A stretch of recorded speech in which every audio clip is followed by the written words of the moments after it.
پیارے دوستوں، السلام علیکم ورحمۃ اللہ وبرکاتہ۔ کیسے ہیں آپ لوگ؟ امید ہے کہ خیریت سے ہوں گے۔ آئیے آج آپ کو میدان کربلا میں لے چلتے ہیں کہ اہل کوفہ نے کس طریقے سے حضرت حسین کو دعوت دے کر میدان کارزار میں بلایا، اور کس طریقے سے حضرت حسین رضی اللہ تعالیٰ عنہ سب سے پہلے اپنے بھائی مسلم بن عقیل کو بھیجتے ہیں۔ کیا منظر درپیش ہوتا ہے، کیا منظر پیش آتا ہے، سماعت کیجیے، غور سے سنیے، دل خوش ہو جائے گا۔ کوفہ والوں کے مسلسل خطوط آتے رہے۔ ان خطوط کا مضمون یہ تھا کہ اب ہم پر کوئی امام نہیں، آپ آئیے تاکہ آپ کے ذریعے اللہ تعالی ہمیں حق پر جمع کرے۔ اگرچہ نعمان شاہی محل میں ہے، مگر اس کے ساتھ نہ تو ہم شریک جمعہ ہوتے ہیں اور نہ ہی شریک عید۔ اسی طرح سینکڑوں چٹھیاں آپ کے پاس آتی رہی۔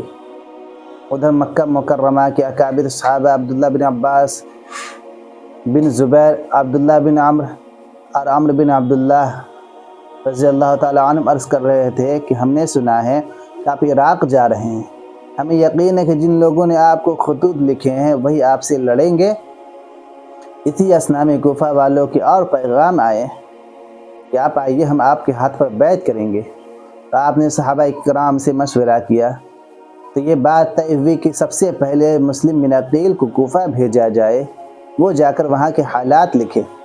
جاتے وقت مسلم بن عقیل اپنے دو بیٹے محمد اور ابراہیم کو بھی ساتھ لے گئے۔ جب مسلم بن عقیل نے کوفہ کے سرزمین پر قدم رکھا تو اہل کوفہ نے شاندار استقبال کیا، اور صرف ایک ہی دن میں 40,000 آدمی بیت میں داخل ہو گئے، اور کوفہ کے گورنر نعمان بن بشیر نے بھی کوئی تعرض نہ کیا، اور کوفہ والوں کی محبت دیکھ کر مسلم بن عقیل نے امام حسین کو خط لکھ دیا کہ آپ یہاں تشریف لے آئیے، یہاں کے حالات بالکل درست ہے۔ جب یزید کو اس صورتحال کا علم ہوا کہ تمام اہل کوفہ نے مسلم کے ذریعے امام حسین کی بیعت قبول کر لی ہے، اور مسلم بن عقیل ایک طرح سے کوفہ کے والی بن گئے ہیں، اور گورنر نے بھی ان کے خلاف کوئی کارروائی نہیں کی، تو اس نے بصرہ کے گورنر ابن زیاد کو فوراً کوفہ روانہ کیا، اور کوفہ کے گورنر نعمان بن بشیر کو معزول کر دیا۔ ابن زیاد بڑا مکار چالاک آدمی تھا، وہ سمجھتا تھا کہ جب میں کوفہ پہنچوں گا تو اہل کوفہ حضرت حسین کے انتظار میں ہوں گے، اس لیے وہ ایک قافلہ کی شکل میں اسی راستے سے آیا جو مکہ مکرمہ سے آتا تھا۔ ابن زیاد شام کے وقت شہر میں داخل ہوا، اس نے اپنا چہرہ ڈھانپ رکھا تھا، لوگوں نے سمجھا حضرت حسین تشریف لائے ہیں، اور بلا تأمل خوشی سے نعرے لگاتے ہوئے ابن زیاد کے ساتھ ہو لیے، اور خوشی میں کسی نے یہ نہ دیکھا کہ ہم کس کے نعرے لگا رہے ہیں۔ ابن زیاد تیزی سے قلعے کے اندر داخل ہو گیا، اور قلعے کی دیوار پر کھڑے ہو کر نقاب چہرے سے الٹ دیا۔ کوفہ والوں کو اپنی غلطی کا احساس ہوا۔ ابن زیاد نے فوراً اعلان کر دیا کہ کوفہ والو، تم نے مسلم کی بیعت قبول کر کے ہمارے غضب کو دعوت دی ہے، صبح ہوتے ہی تمہارے مکانات جلا دیے جائیں گے، تمہاری گردنوں پر ہماری تلواریں لہراتے ہوئے نظر آئیں گی۔ بہتر یہ ہے کہ تم لوگ طلوع فجر سے پہلے مسلم کی بیعت کو توڑ دو، ورنہ تمہاری کوئی چیز نہیں بچے گی۔ کوفہ والے ابن زیاد کی دھمکی میں آ گئے، اور ان کے جسم تھر تھر کانپنے لگے۔ سینکڑوں کوفیوں نے اسی وقت بیعت توڑنے کا اعلان کیا۔ رات گزر گئی، حضرت مسلم بن عقیل ہانی بن عروہ کے گھر پہنچے۔ ان سے کہا، اہل کوفہ نے میرے ساتھ بدعہدی کی ہے اور دھڑا دھڑ بیعت توڑ رہے ہیں۔ ادھر ابن زیاد نے 40 معززین کو قلعے میں بلا کے گرفتار کر لیا۔ جب ابن زیاد کو معلوم ہوا کہ امام مسلم ہانی کے گھر ہے تو اس نے ہانی کو بلا کر کہا، تم نے میرے دشمن کو پناہ دی ہے، اگر مجھے تیری پرانی دوستی کا خیال نہ ہوتا تو میں تجھے ابھی قتل کر دیتا۔ حضرت ہانی نے کہا، دوستی کا خیال ہے اور رسول کریم کی نسبت کا کوئی احساس نہیں۔ آخر اس ظالم نے حضرت ہانی کو شہید کر دیا۔ حضرت مسلم کو جب علم ہوا کہ آپ ہانی کے گھر سے نکلے، دیکھا کہ ابن زیاد کے فوج مکان کو گھیرے ہوئے کھڑے ہیں۔ اسلام کے شیر نے ایک ہی حملے سے تمام کو بھگا دیا۔ ابن زیاد سر پٹک کر رہ گیا۔ پھر سے کچھ کوفی مسلم کے ساتھ مل چکے تھے، اور یہ تعداد بڑھتے بڑھتے 40,000 کے قریب پہنچ گیا۔ آپ نے اس لشکر کو لے کر قلعے کا محاصرہ کیا، ابن زیاد گھبرا گیا۔ اب اس نے یہ چال چلی کہ وہ 40 معززین جن کو دھوکے سے بلا کر گرفتار کیا تھا، ان کو کہا کہ تم قلعے کی دیوار پر کھڑے ہو کر اپنے اپنے قبیلے اور رشتہ داروں کو آواز دو اور کہو کہ واپس چلے جائیں، ورنہ قلعے پر حملوں سے پہلے ہمارے جسم سے الگ کر دیے جائیں گے ہمارے جسم سر سے الگ کر دیے جائیں گے۔ اس کی یہ تجویز کارگر ثابت ہوئی۔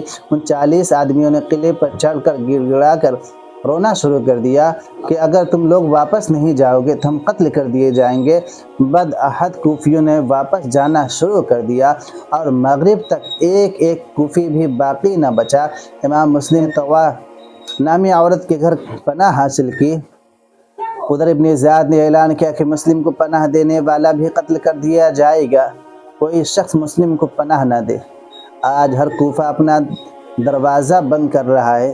کل یہی کوفی امام مسلم کو اپنے گھر لے جانے کو سعادت مند سمجھتے تھے، فخر کی بات سمجھتے تھے۔ آج وہی کوفی خون کے پیاسے نظر آ رہے ہیں۔ طوا کے بیٹے نے ابن زیاد کو خبر دی کہ امام مسلم میرے گھر ہے۔ ابن زیاد کی سپاہیوں نے طوا کے گھر کا محاصرہ کر لیا۔ امام مسلم کو سب سے زیادہ اس بات کی فکر تھی کہ ہم نے حضرت حسین کو لکھ دیا ہے کہ آپ تشریف لے آئیں۔ یقیناً آپ کوچ کر چکے ہوں گے۔ یہ خیال رہ رہ کر ستا رہا تھا، اگر امام حسین تشریف لے آئیں گے تو نہ جانے کیا ہوگا۔ اسی خیال میں ڈوبے ہوئے باہر نکلے کہ دروازے پر چھپے ہوئے سپاہی نے آپ پر وار کیا اور آپ بے ہوش ہو گئے اور گرفتار کر کے ابن زیاد کے سامنے لے جایا گیا۔ ابن زیاد نے کہا، مسلم تم لوگوں میں تفرقہ ڈالنے آئے ہو، دشمنی پھیلانے آئے ہو۔ امام مسلم نے کہا، نہیں، ہم عدل انصاف کی دعوت دینے آئے ہیں، عدل انصاف کا درس دینے آئے ہیں۔ ابن زیاد نے کہا، کہاں تم اور کہاں کتاب و سنت؟ امام مسلم نے کہا، کتاب و سنت ہمارے گھر سے ملی ہے۔ ابن زیاد نے کہا، میں تمہیں اس طرح قتل کروں گا کہ زمانِ اسلام میں آج تک کسی نے کسی کو اس طریقے سے قتل نہ کیا ہوگا۔ امام مسلم نے کہا، بے شک خباثت اور کمینگی میں تمہارا کوئی مقابل نہیں۔ آپ کا جرأت مندانہ جواب سن کر ابن زیاد نے حکم دیا کہ ان کی گردن اڑا دی جائے۔ آپ کلمہ طیب کا ورد کرتے ہوئے شہید ہو گئے۔ سبحان اللہ۔ یہ مسلم بن عقیل سب سے پہلے صحابی رسول ہیں۔ مسلم بن عقیل سب سے پہلے اہل نبی سے ہیں، نبی کے گھرانوں میں سے ہیں، جنہوں نے میدان کربلا کے لیے، اسلام کی حفاظت کے لیے سب سے پہلے جامع شہادت نصیب فرمایا، جامع شہادت نوش فرمایا۔ کل کی ویڈیو میں آپ دیکھیں گے کہ کس طریقے سے مسلم بن عقیل تو شہید ہو گئے، ان کے 2 شہزادے جن کو لے کر آئے تھے، عون و محمد، کس طریقے سے ظالموں نے ان 2 چھوٹے بچوں کو شہید کرتے ہیں اور وہ بھی جامع شہادت سے سرفراز ہوتے ہیں۔